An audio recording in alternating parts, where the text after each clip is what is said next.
এটি চুটি গল্প সেউজীয়া সোণ। এজনী অনাথ সৰু ছোৱালীয়ে ভিক্ষা মাগি জীৱিকা নিৰ্বাহ কৰিছিল। এদিন ভিক্ষা বিচাৰি ঘূৰি ফুৰোতে তাই এগৰাকী বৃদ্ধ মহিলা লগ পালে। মহিলাগৰাকীয়ে তাইক এটোপোলা গুটি দি ক'লে, এইখিনি লোৱা আৰু গুটিবোৰ মাটিত সিঁচি দিবা আৰু সেইবোৰৰ যত্ন ল'বা, তুমি ধনী হৈ পৰিবা। ছোৱালীজনীয়ে গুটিবোৰ নি তাই থকা ঠাইত সিঁচি দিলে। গুটিবোৰৰ পৰা ধুনীয়া ধুনীয়া ফুলৰ গছ হ'ল। তাই সেই সুন্দৰ ফুলবোৰ লৈ ঘৰে ঘৰে বেচিবলৈ গ'ল।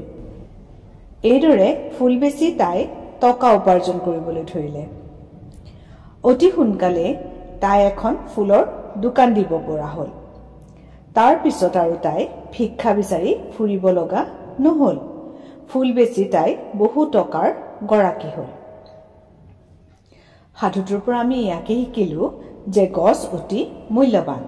সেয়ে আমি সদায় গছৰ যত্ন ল'ব লাগে আৰু যিমান পাৰোঁ আমি গছ ৰুব লাগে।